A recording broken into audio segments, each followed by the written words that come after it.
Howdy. Um, this video is to help you as a student in CSE 160, Introduction to Programming Using Python, to download and install a utility, a program called Git. Git is a code management program, and it's used widely in the industry. It has several advantages over older code management programs. And if you could imagine yourself being a contributor on a software project, maybe a software product, something that comes out and it has version numbers and all that, keeping track of your files and sharing them in a team where maybe all the files are brought together to build the program that is the product. Git is the kind of program that can manage that for you and keep everybody on the right version, without having to send a million emails back and forth and, did you put in this feature? Does this version have this feature? And so on and so forth. Git takes care of all that for you, and it does so in a way that you could even be separated into project teams that are not in the same building or in the even the same state. Git implements a distributed system so that all the code is available to everybody, but it's managed. There's an overall management process going on, so that you can release 1.0, 2.0, maybe you fix a couple of bugs in 2.0, you might call that 2.1 or something like that. Git keeps all that together for you and keeps a history of what you've been doing. So, Git will be explained more for you during the course. Let's get to the process of finding it and downloading it. So I used, as you can see, I used Google search, but you can use anything you want. And I say, search for Git installer for Windows. Now, this is a Windows video. So, if you have Linux or Mac, we will have a separate video for you. And the first thing that came up was, this thing that says Git downloading package.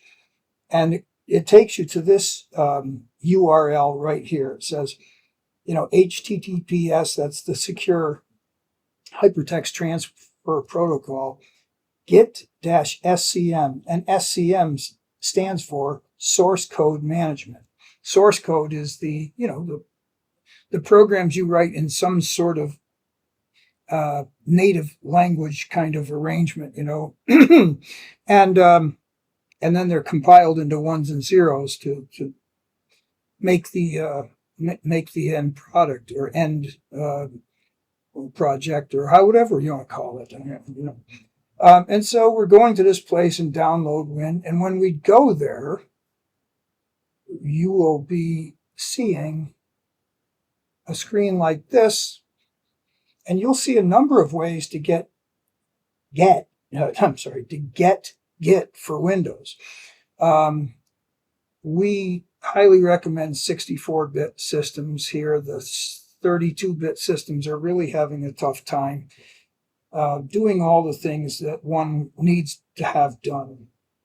So there's a number of different ways to download Git here. But I'm going to use this first one here. It says click to download the latest 2.45.2 64-bit version of Git for Windows. This is the most recent maintained build. It was released about 2 months ago, blah, blah, blah. And that's great. So if I go to here, so I can do it in live, it says click here to get, okay.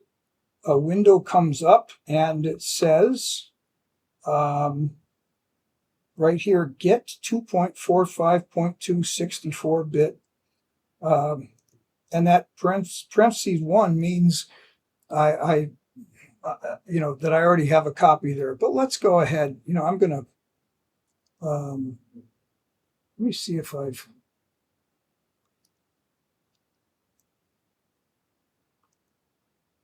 yeah, I'm going to get rid of the one that I had here to make this a very authentic video. So that's gone. And then we're going to save this guy right into it. It's the same file. Do you want to replace it? Yes, I guess I do. It didn't realize that I deleted it. Now you can click right here when the download is done, or you can go into here and slide up to where it is, and and go to downloads, and it's the top thing. And here you'd have to double click it, and that's what I'm going to do. But you can feel free to click it the other way.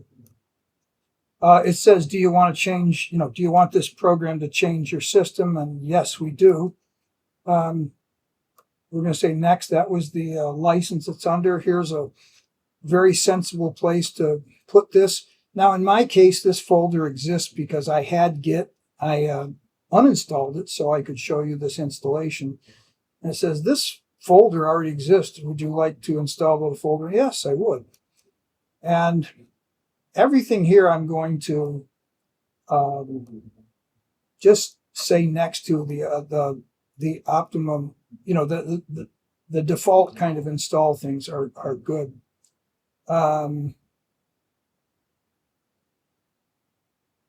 Okay, use Git from command line. All right, so I'm going to do that. It's recommended. Yeah, the open SSH, that's your secure shell kind of transfer, and use the open SSL library. This is interesting to know. When you check out files, they're actually stored in Linux. You can have them stored in the Linux format, which means that since programs are text files, programs just contain printable characters.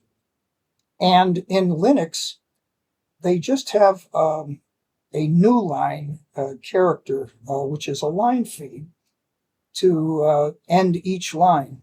Windows includes both a carriage return and a line feed character. So what this option says is when I check out programs from my managed pool or managed collection of program files, they may be stored in Linux format with regard to end-of-line characters, but they'll check it out and they'll make them Windows compatible. And then when you put them back in, they'll make them Linux compatible. So if you want to share, files over a wide area, across the country or across the state or even multiple buildings in an office campus, you've got to pick one format or another. And this has been done for years between Linux and Windows systems. Linux used to have facilities called like DOS to Linux and Linux to DOS and that sort of thing. And Windows picked up this convention from DOS. So a bit of history there. Don't worry about it. But once again, we're just going to say next and go with the and go with the options that they say. I guess I'm going to say next here also. I have done this where I've said use Windows default console window, but since the default one is there, I'm going to say, yeah, let's do this. And continue with the default options. and that default is neither. So now we install Git, and it takes just a short time here.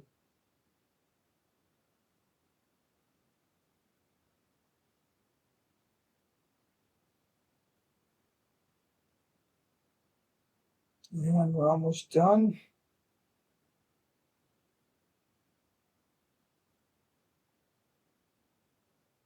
Now, if you would have rather have used the Windows command prompt, you're welcome to do that in that one place where I stopped and said, you can do that. I'm going to launch this git bash thing.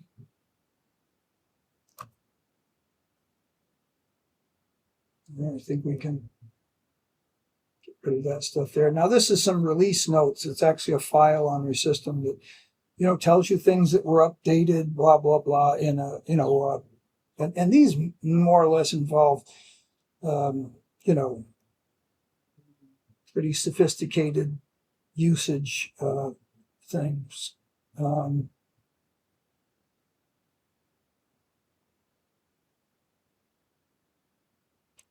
I don't think you need to really visit that much.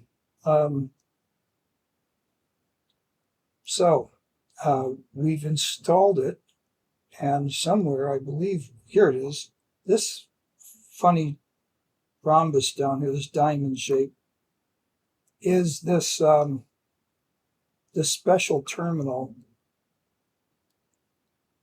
And if I type something like GIT, you might not be able to see this, it's pretty small, but GIT space -- version, and it will say git version 2.45.2.windows.1. So that is great. It does work. We can access Git from this little git bash window.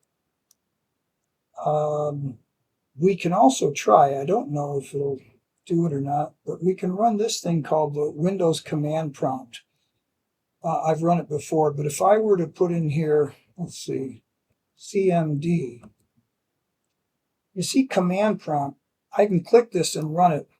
Just for a factoid that you should know is if you right click on it, you can run as administrator, which gives you more privileges and lets you do more damage. So let's just click on it. I'm going to bring it down here like this. And I'm going to say git -- version. And Git is available from this terminal also. For the commands that we're going to be executing, let me type exit here. I could exit out at the box or type exit. For the projects we're going to be doing and the Git commands we're going to be doing, I believe either will work.